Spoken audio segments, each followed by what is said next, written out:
queridos amigos, queridas amigas de la entrevista en Por Amor al Arte. Hoy estamos en una entrevista bastante especial, capítulo 16 ya de nuestro ciclo de entrevistas, en este bonito patio que nos proporciona MPH aquí en el centro de Rengo, y con un invitado de lujo. Yo debo reconocerme admirador, no voy a hacer la grosería de Lucho Jara de decir I am your fan y empezar a jugar con el cantinfleo en inglés, pero les quiero presentar con todo el amor del mundo a nuestro querido amigo Mauricio Redolés. ¿Cómo estás, Mauricio? Hola, ¿qué tal? Muy bien, muchas gracias. Bienvenido a Rengo, ya segunda vez que te tenemos en este año, Claro, ¿no? claro, segunda vez. Bien, muchas gracias por la invitación y muy contento de estar acá de nuevo. Mauricio, testigo privilegiado y cronista de los últimos 50 años de historia de Chile, particularmente de nuestro Chile, vista desde aquí, vista desde afuera. Sabemos que para ti la dictadura y el inicio de la dictadura fue una cuestión bastante terrible, tuviste bastante conflicto, tortura, detención, exilio. Cuéntanos un poco, porfa, con respecto de esta experiencia de la dictadura que te conduce finalmente y te lleva a Londres.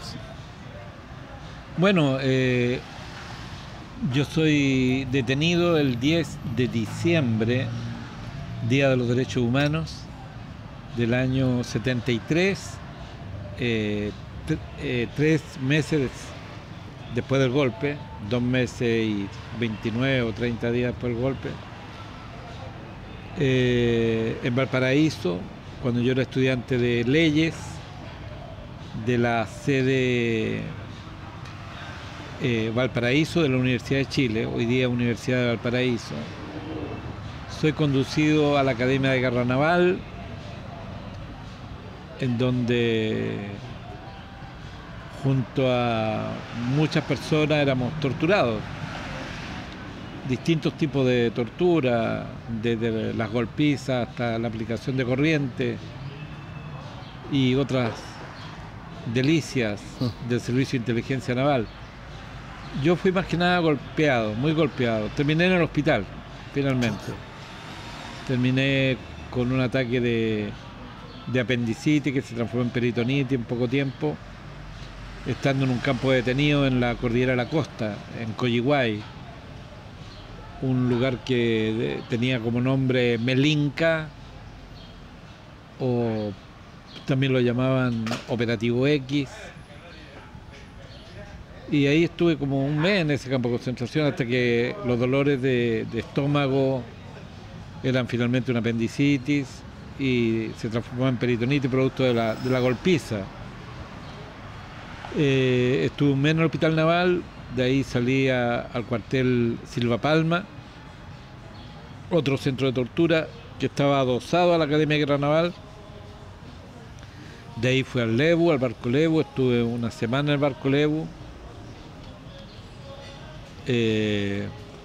O sea, reordenando las detenciones: Academia de Guerra, Silva Palma, campo de concentración, en helicóptero al Hospital Naval, al Silva Palma, nuevamente al campo de concentración, del campo de concentración al Silva Palma, del Silva Palma a la cárcel de Valparaíso. En la cárcel de Valparaíso estuve 14 meses de los 22 meses que estuve preso. Y de ahí al cuartel general de investigaciones de Santiago, desde donde se me expulsa a Inglaterra. Tú eres cabro en esta historia. ¿Qué edad tenías ahí? Todo eso ocurre entre los 20 y los 22 años. 20, 22 años. Claro. Y tú fuiste expulsado por un consejo de guerra. Se hizo un consejo de guerra el 10 de enero del año 75. El 10 de enero del año 75. En que se nos acusó de ser militantes comunistas, cosa que sí éramos y que no negábamos tampoco. Pero esa era la acusación, digamos. Claro, de estar militando en las juventudes comunistas y en estar haciendo actividades antidictadura, como repartir panfletos, llamando a la recuperación de la democracia. Eso fue básicamente. Mauricio, y después, con la expulsión, te vas para Londres. Claro, lo que ocurre, para pormenorizar un poco la entrevista, cómo llego a Londres.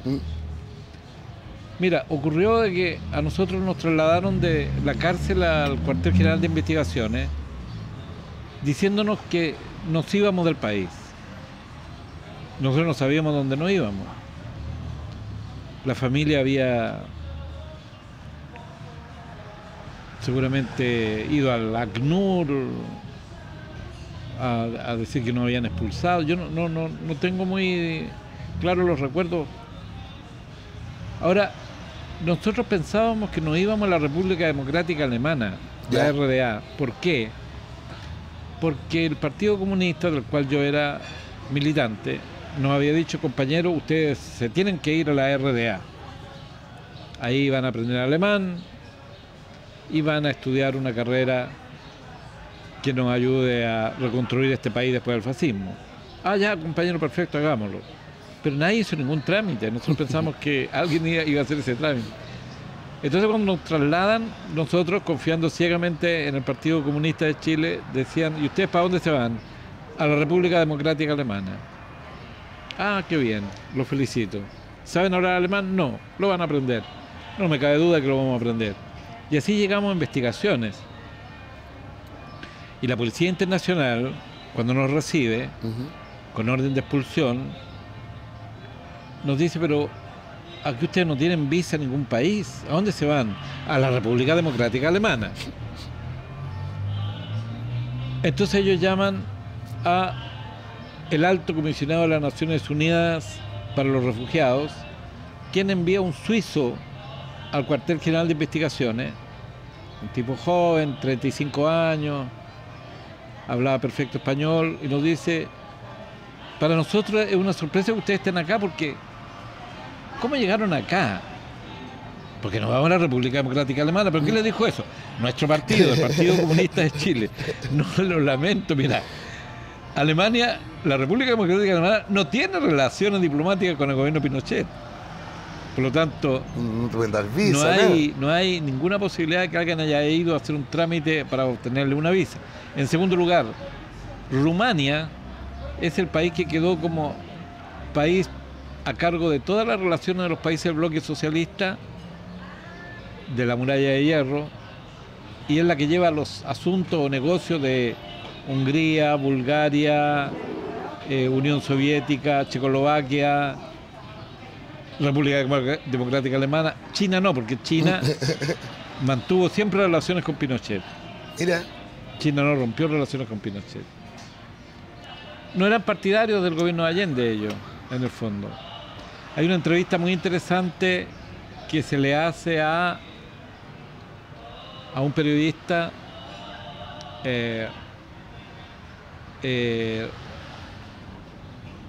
Reyes Mata, creo que. No. ¿Cómo se llama este periodista? Que fue embajador del gobierno de... fue embajador del gobierno de Bachelet, creo, en China, embajador en China. Ya.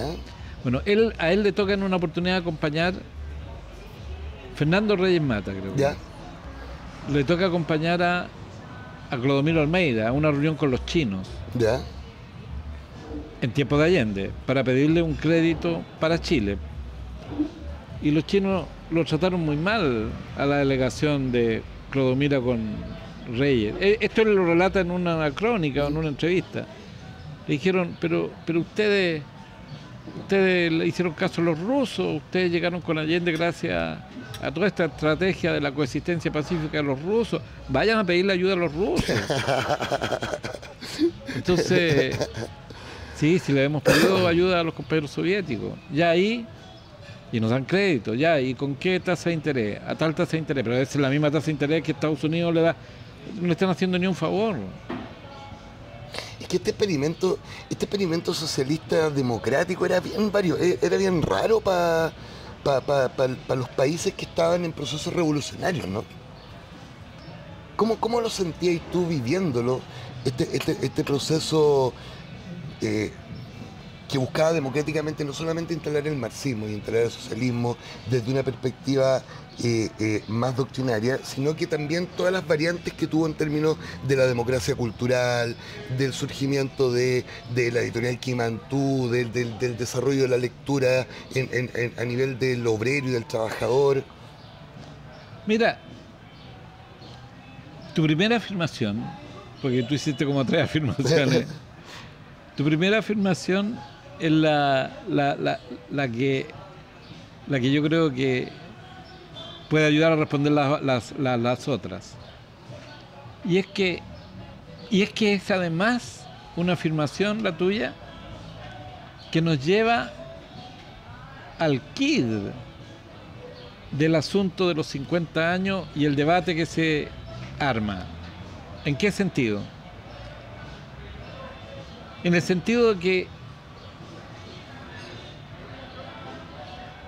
que la elección de Salvador Allende en un conglomerado de partidos de izquierda, siendo militante del Partido Socialista de Chile, un partido marxista que se declaraba marxista, incluso leninista, creo, como su principal aliado el Partido Comunista de Chile, un partido marxista-leninista y un partido artífice de esta idea de llegar al poder a través de las elecciones. Nuestra sierra es la elección, dice Víctor Jara en una canción. La sierra era la Sierra Maestra en Cuba. Nuestra sierra en Chile era la elección.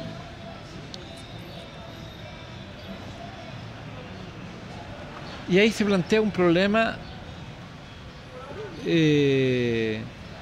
existencial para el gobierno de Allende y para la historia de Chile y para la historia de los pueblos del mundo.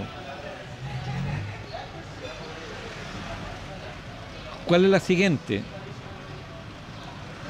¿Es posible hacer la revolución a través de las elecciones? Ese es el problema. Porque la revolución supone el despojar del poder a los poderosos. Sí. ¿Es posible, la pregunta es entonces, a través de la elección de un papel y un voto, quitarle el poder a los poderosos? La única experiencia de alguien que trató de hacer eso solamente basándose en la elección y no en fuerzas militares es la experiencia de Allende. No hay otra. No hay otra. No hay otra. Y fue una experiencia exitosa que logró sobrevivir 3 años. Hasta que gracias a el imperialismo norteamericano, el capital financiero mundial, las dictaduras sudamericanas que colaboraron, la derecha chilena, el diario El Mercurio, la democracia cristiana, hubo todo un conglomerado para impedir el avance de los cambios. Ahora, haciendo de abogado del diablo, tenían razón. Tenían razón en no saber perder. Porque por ahí algún pelado que se llamó Lenin dijo: nunca los poderosos ceden sus granjerías y su poder sin dar una lucha contra ese despojo de su poder. Siempre hay una lucha. Y eso es lo que demuestra Pinochet y el golpe. La lucha de los poderosos porque estaban perdiendo poder gracias a las elecciones. Entonces la pregunta que viene es: ¿estaba condenado al fracaso el gobierno de Allende? Es una pregunta abierta, no pretendo responderla, ni siquiera ensayar una respuesta. Yo estuve preso con un guerrillero maoísta, José Manuel Valle Olivares, fundador de cuánta huevada rara existió en Chile. Así me lo presentó Fernando Sepúlveda, alias El Burro, actualmente exiliado en Mendoza. Un saludo al Burro. Quien era un muchacho de 19 años que yo conocí en el infierno. Es decir, en el cuartel Silva Palma. Dormíamos en las partes bajas del camarote, yo porque no podía subir al camarote por la herida que tenía. La herida, acá, a este lado. Acá tengo el colon que me duele, pero esa es otra herida. Y al lado dormía el burro, que tenía 19 años, yo tenía 20. Y nos hicimos amigos y hacíamos programas de radio en la noche para todos los presos, éramos como 60 en una celda gigante. Y cuando nos trasladan a la cárcel, él se transforma en mi guía, ¿no?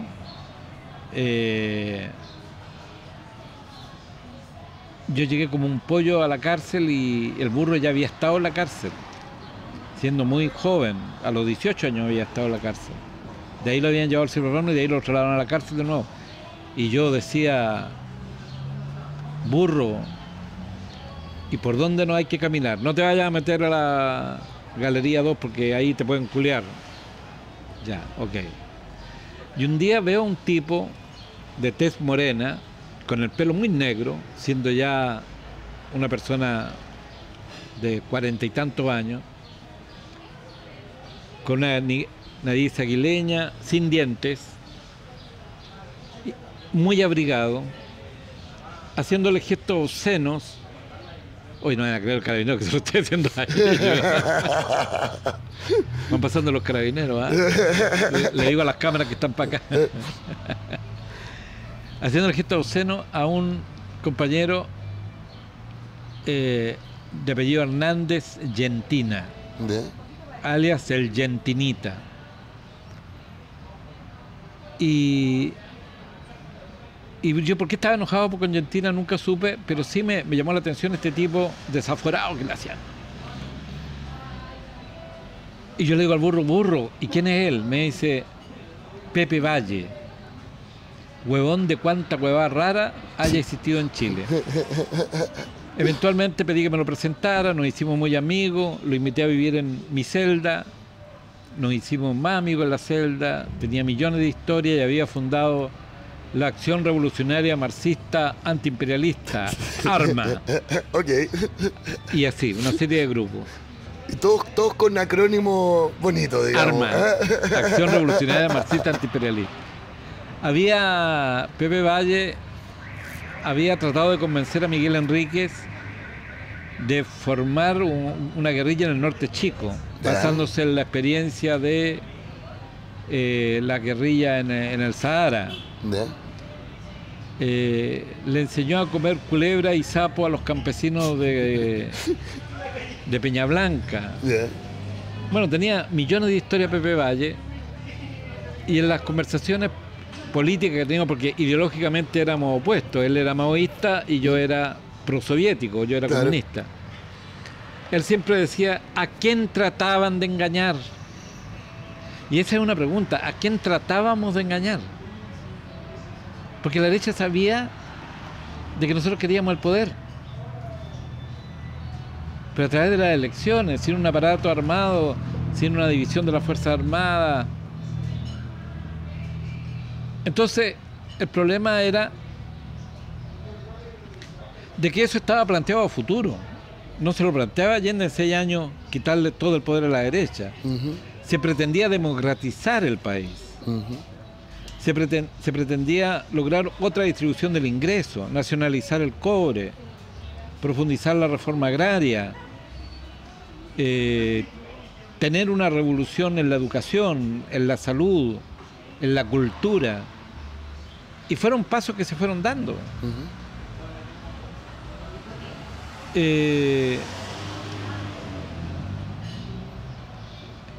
Yo te puedo dar 2 testimonios de gente de mi edad y que coinciden conmigo. Uno es Alfredo Castro, el actor, a quien no tengo el gusto de conocer. Jorge Montealegre, poeta, a quien tengo el gusto de conocer. Y yo mismo, que en alguna ocasión se nos ha preguntado cómo vieron ustedes la unidad popular entre los 17 y los 20 años más o menos. Y decimos, fue una etapa feliz en nuestras vidas y feliz en el país. Porque todas estas imágenes en blanco y negro, en que se muestran los desórdenes de Patria y Libertad, más los movimientos de ultraizquierda que salían a enfrentar a los fachos, a Patria y Libertad. Es parte de lo que ocurría, sí, eso no es una invención. Pero no era todo. Pero no era todo para nada. Y yo creo que la batalla de Chile se puede ver también en la entrevista a la gente en la calle. En primer lugar se ve un pueblo más culto que el de hoy día. Un pueblo que se expresa mejor.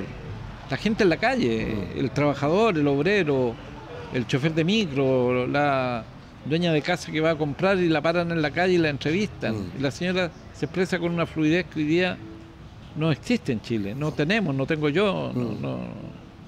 Mauricio, ¿y qué te pasa cuando casi 50 años después de ese movimiento social, político, después de ese intento de acceder, no hablemos de un gobierno socialista, sino que hablemos de una transformación social y una redistribución del poder, cuando casi 50 años después existe un movimiento social que desencadena un estallido social en Chile, que por ABC motivos y acuerdos políticos finalmente desencadenan una propuesta de generar una nueva constitución, donde por la vía democrática a esa nueva constitución accede mayoritariamente un segmento de la población apolítico en su inicio, o político de fuera del sistema político más bien, donde la lista del pueblo predomina, genera una constitución y genera una propuesta de constitución que de una u otra manera respondía a todas estas preguntas que nos hacíamos en Chile desde el 68 para adelante, y que finalmente desde la misma perspectiva democrática es derrotada en las urnas. ¿Cómo te llega eso anímicamente respecto de tu observación de Chile? Bueno, yo creo que hay un poder que siempre se mantiene en las sombras, aparece como un no poder y en definitiva es capaz de hacer cualquier cosa. Me refiero a los medios de comunicación de masas, a las redes sociales, a la utilización de las fake news, a la capacidad política, ideológica que tiene la derecha para utilizarlas de una manera adecuada, de una manera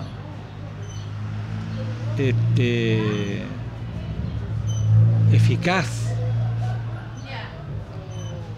Porque yo tengo el prurito de recoger papeles en las calles. ¿Ya?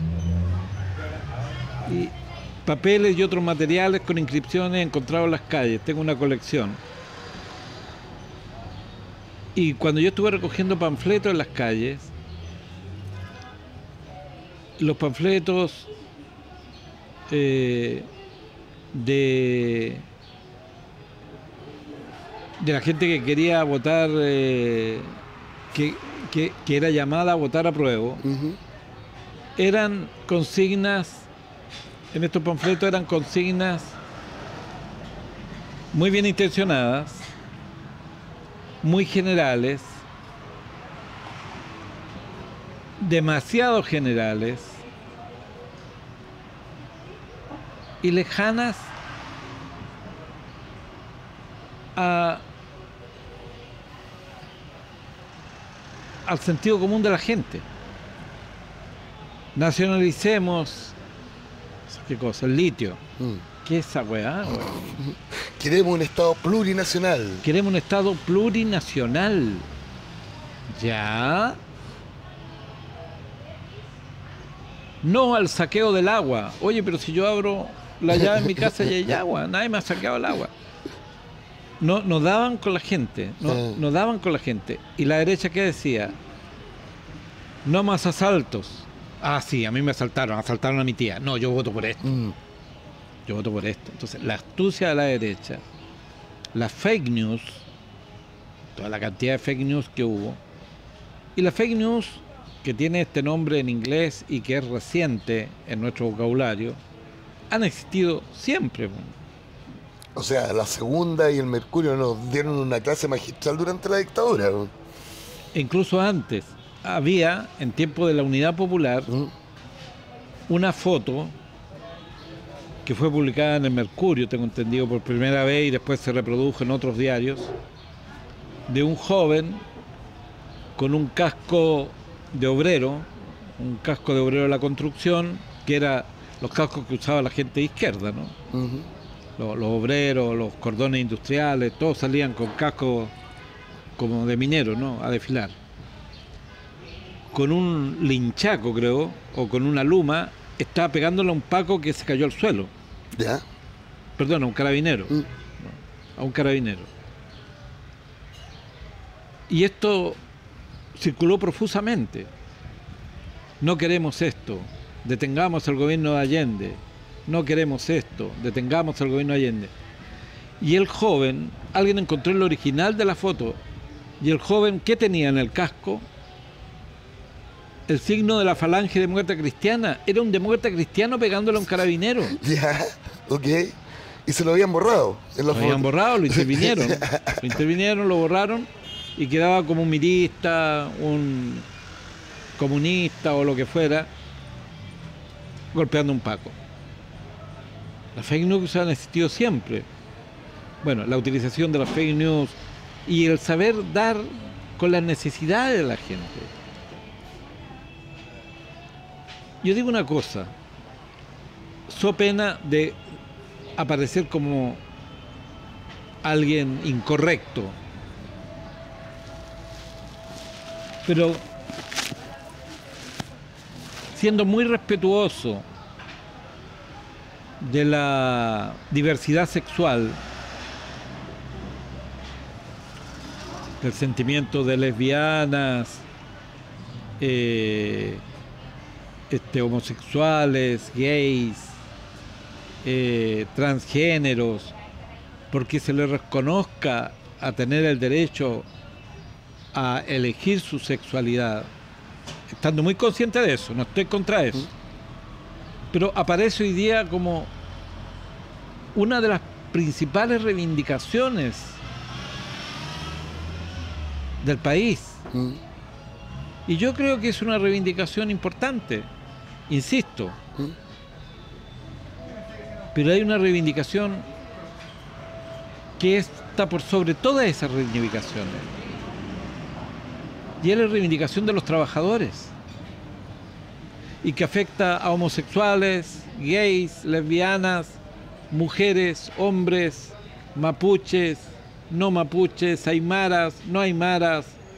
Entonces, como que el elemento de la opción sexual, el movimiento feminista, antipatriarcal, con el que estoy muy de acuerdo, no estoy hablando contra ello en ningún caso, el movimiento por el Gualmapu y por los derechos de los mapuches en contra de las forestales, estoy muy de acuerdo, pero todos estos aparecen como los principales elementos en una lucha en donde todos estos elementos pertenecen a la clase trabajadora. Y la clase trabajadora está afectada por la distribución del ingreso, por los bancos, por las tarjetas de créditos, por el consumismo, por la salud, por la educación, por el acceso a la cultura, por el acceso a la información. Mauricio, yo concuerdo completamente contigo en el análisis de que la causa son los trabajadores y sus necesidades y sus reivindicaciones, y que estas reivindicaciones individuales, sectoriales, obedecen también a una sensación que se instala en Chile con la transición, o previo, se consolida en Chile post-transición, que este individualismo, que lleva a que las personas traten de agruparse conforme a identidades cada día más chiquititas y que le permitan generar otredades y diferenciarse de sus pares de manera cada vez mayor. Yo personalmente lo siento como un fenómeno propio de la transición. ¿Qué opinas tú de eso y qué opinas tú de lo que fue nuestro fenómeno de transición? Bueno, insistiendo en la necesidad de reconocer esas reivindicaciones como legítimas y absolutamente reales, Sí, sí. cuando yo hablo de la clase trabajadora, también estoy hablando de esas identidades. Esas identidades no son antagónicas, no son exógenas a la clase trabajadora. Uh-huh. Creo que ahí hay un elemento muy importante. Las reivindicaciones de una feminista burguesa no tienen nada que ver con las reivindicaciones de una feminista de la clase obrera. Evidentemente que no tienen que ver porque hay un elemento de clase. He visto grafitis de feministas de la clase obrera que lo expresan de ese modo. El otro día en el barrio Bío Bío ahí vi unos grafitis que hablaban de eso, ¿no? Entonces, ahora, de alguna manera también, en la medida en que la clase trabajadora no está empoderada de la conducción de estos cambios, la conducción en la medida que ellos abarcan un todo, no es que los trabajadores sean distintos a los gays y los gays sean distintos a... No, sí, es lo mismo. Entonces, no hay cambios profundos en la sociedad. ¿Por qué? Porque los cambios en la sociedad, sin ser reduccionista en ningún sentido, pasan siempre por lo económico. Pasan siempre por lo económico. En el fondo, la moral, la ética, la ideología, la religión, todo está ligado a lo económico, a las condiciones económicas en que vive una sociedad.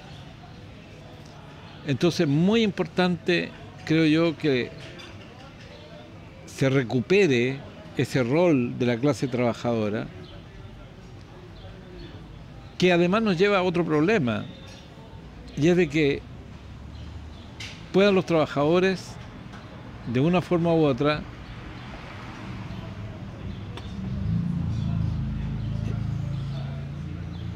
integrarse más allá o más acá de los partidos políticos. Claro. Porque si no viene la típica pelea entre el Partido Socialista, el Partido Comunista, el Partido Demócrata Cristiano, que son los partidos que tienen algún tipo de influencia en la clase trabajadora.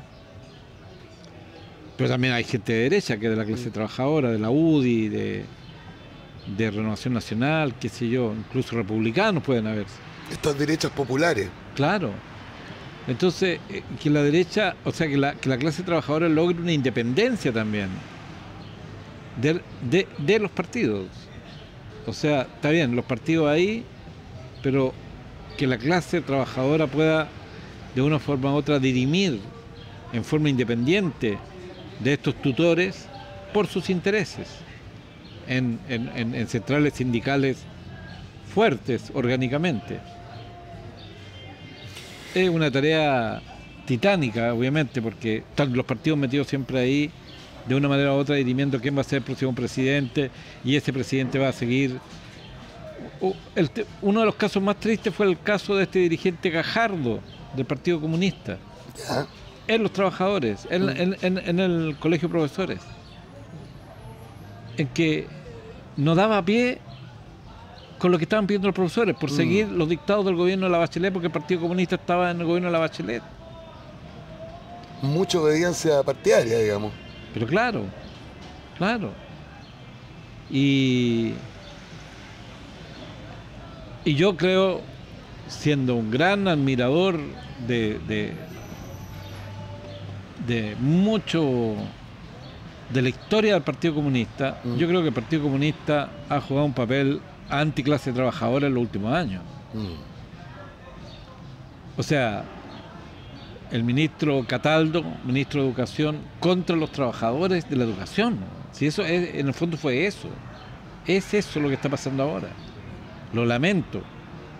No por Cataldo, lo lamento por los profesores que son víctimas pasa ahí un de esta poco, situación. ¿no te pasa ahí un poco que la vocación real de la reivindicación social, de la conciencia de clase, se ubica mejor desde las oposiciones que desde los gobiernos? Claro, pero eso a lo mejor también habría ocurrido en tiempo de Allende y no fue así. Ya. Yo creo que el gobierno de Allende da respuesta a muchas de esas preguntas. Porque hay oposición, o sea, hay gobierno y gobierno. El gobierno de Allende fue un gobierno en que la clase trabajadora estaba en el poder. El gobierno de Michelle Bachelet no fue lo mismo, ni el gobierno de Boris tampoco. No están los trabajadores. Eran las élites burguesas, pero de izquierda. Claro, de alguna forma eso, claro. Mauricio, ¿y el rol de la música, de la poesía y del rock particularmente en desarrollar o apoyar esta conciencia de clase, esta conciencia trabajadora, esta conciencia de grupalidad? ¿Cómo viene ese rol? ¿Cómo viene esa necesidad respecto de los jóvenes que hoy día están haciendo rock, de los jóvenes que hoy día están haciendo poesía, de los jóvenes que están haciendo música? ¿Cuál es la tarea que tienen? Mira, yo creo que culturalmente hay un gran sector de la juventud que es una colonia, están colonizados por Estados Unidos. Ya. No tengo nada contra el rock, todo lo contrario, amo el rock. No tengo nada contra el rap, ni contra el trap, ni contra el hip hop, ni contra la música urbana. Pero veo a muchos de esos jóvenes que se visten como neoyorquinos. Veo a muchos de esos jóvenes que cantan y tratan de copiar el concepto de barrio que manejan ellos, el mismo concepto de barrio de los chicanos de Los Ángeles, no de los chilenos de Rengo o de Santiago o de Punta Arenas. El estilo musical que eligen está bien, pero pocas veces veo que haya una relación directa entre mucho trabajo cultural juvenil con los conflictos sociales nuestros. Hay toda una impostura con respecto al sexo, al éxito, a las joyas, al blin blin, a las drogas, a las armas, pero no hablan de los trabajadores, no hablan de la gente que se levanta a las 6 de la mañana para tomar una micro y ir a la fábrica. No los veo preocupados de eso. En general, hay grupos que sí lo hacen, como la Legua York. Hay grupos que sí lo hacen, como los Panteras Negras. Pero no es el canon en ningún caso. Veo que gran parte de la música juvenil hoy día es una colonia norteamericana. Hemos sido colonizados como país por los norteamericanos en muchos aspectos. Ahora, toda colonización es seducción, y no podemos negar que es una música que seduce. Pero yo veo el trabajo de Elegante, el cantante y compositor de música urbana argentino. Nosotros también tenemos códigos. Oye, por favor, eso es del pueblo. ¿Por qué? Porque Elegante fue obrero antes de ser cantante. Lo vi en una entrevista que le hizo Julio César Rodríguez y se entiende muy bien que él tenga las canciones que tiene porque él fue un trabajador de una fábrica que recuperaba plásticos y allí adquirió una gran conciencia de clase, o ya la tenía, porque pertenecía a una población equivalente a los Bajos de Mena en Buenos Aires, o sea, una población que se armó con sectores marginales de varias poblaciones y los pusieron todos juntos. y ahí se encontraron, y ahí estaba Elegante, y de ahí salió Elegante. Un cabro de la clase obrera argentina, y su producción musical expresa eso. Eso me gustaría ver más en Chile a mí. No es un problema de estilos, es un problema de contenidos. Hacia ello habría que apuntar. Pero eso estaría también de los jóvenes trabajadores, que formen grupos de música en que hablen de sus problemas, de lo explotador y pulpo que es el jefe. Es ya una tarea de ellos. Aquí hay varios que están empezando a mirar con cara de que el pulpo y explotador el jefe, pues. Yo tengo a todos los músicos trabajando en la plaza y estoy tomando un té aquí, también soy un explotador. Mauricio, la estrella de la esperanza sigue siendo nuestra. ¿Tenemos patria aún? Sí, sí. Porque además, yo diría que la gran mayoría de las expresiones populares de resistencia a un sistema neoliberal no son visibilizadas, aparecen silenciadas, no se ven. Ha sido siempre una constante de que los medios de comunicación, más que informar, esculpen un cerebro que les interesa a ellos esculpir en televidentes, auditores, seguidores de redes sociales, etc. Ellos te crean una opinión, y si la opinión que ellos están creando tiene alguna oposición, esa oposición es rápidamente silenciada. Hay que ver cuánto tiempo le destinan los canales de televisión a los trabajadores de la salud hoy día en el conflicto de la salud. Y cómo lo abordan también. Cómo los abordan, cómo los presentan, lo mismo con los profesores, lo mismo con los obreros de alguna fábrica en huelga. Hubo un momento que había una cantidad de conflictos laborales en Chile enorme hace unos años atrás, y en la televisión no había nada, en la televisión abierta no había nada, y uno se enteraba porque iba pasando por la calle y veía que estaban en huelga.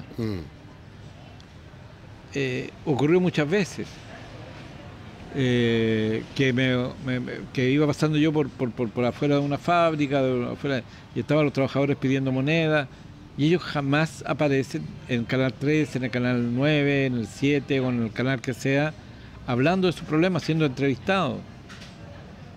No le interesa el poder, no le interesa el capital financiero, no le importan los patrones, no le importan los empresarios, y ellos dominan los medios de comunicación.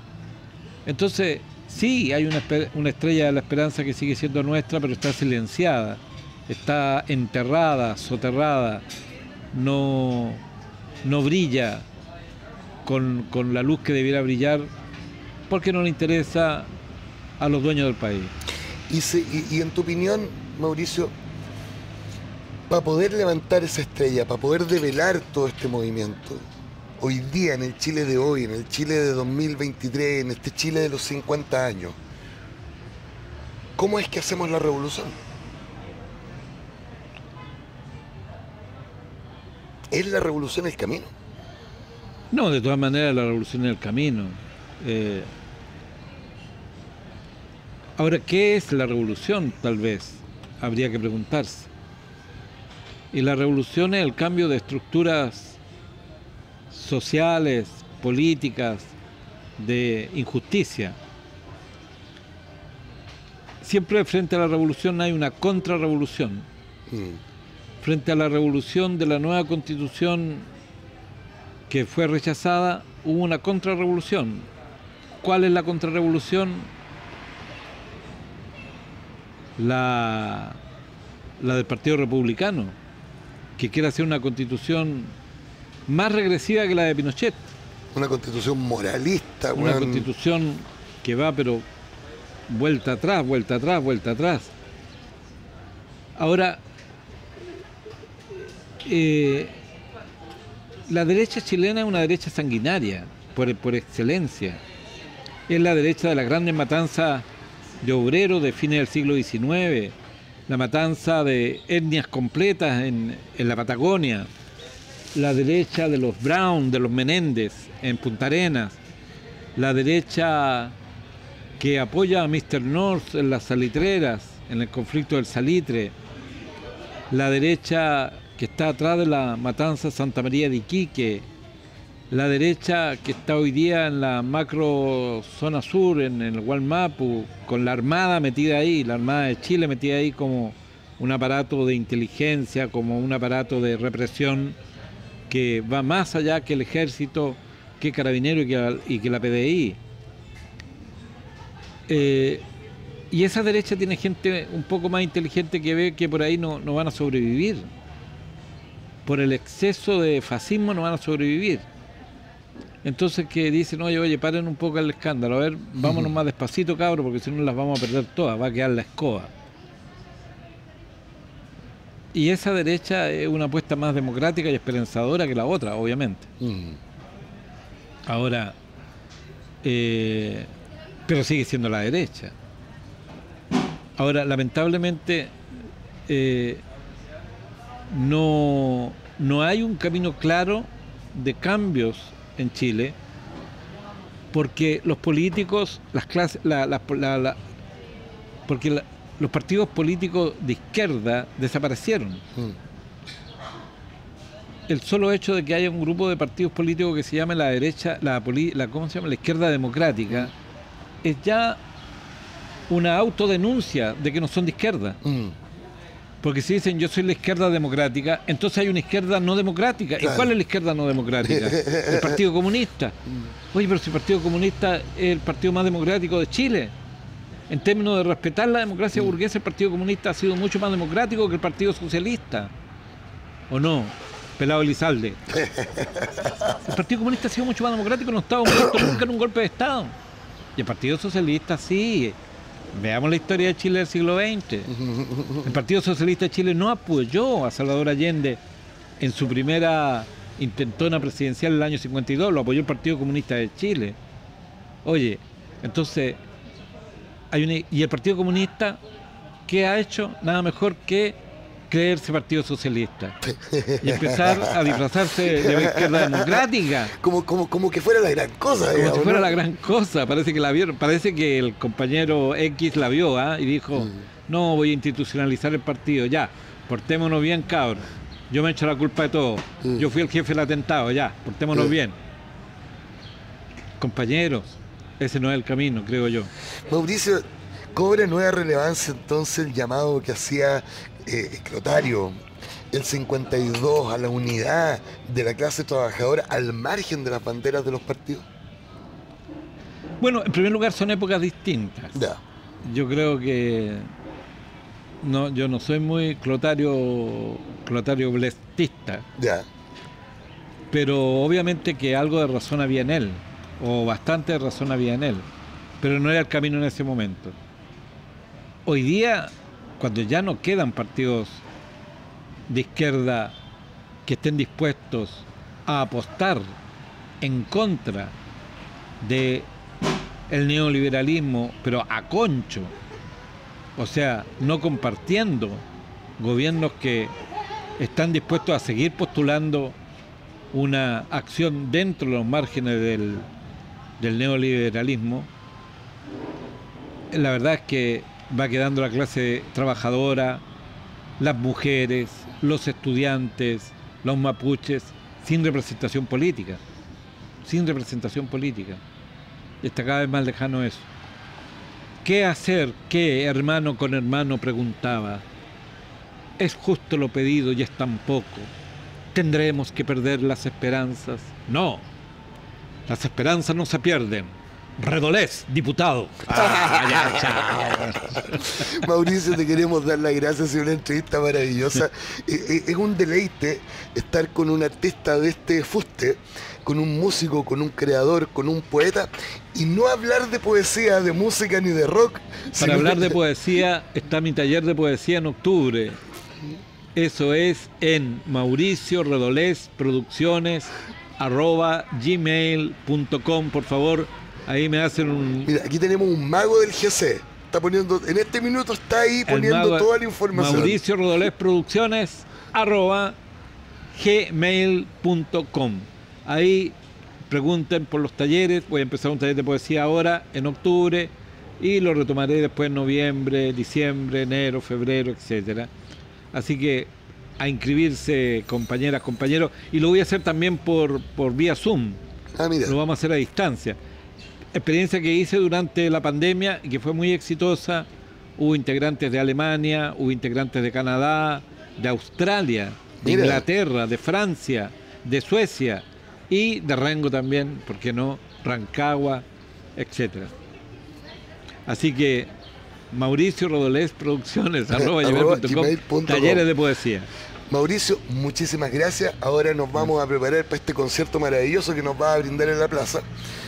Y a todos ustedes, queridos amigos, queremos darles las gracias por habernos acompañado esta tarde de jueves en nuestra entrevista en Por Amor al Arte. Los esperamos el próximo jueves a partir de las 17 horas. Muchas gracias.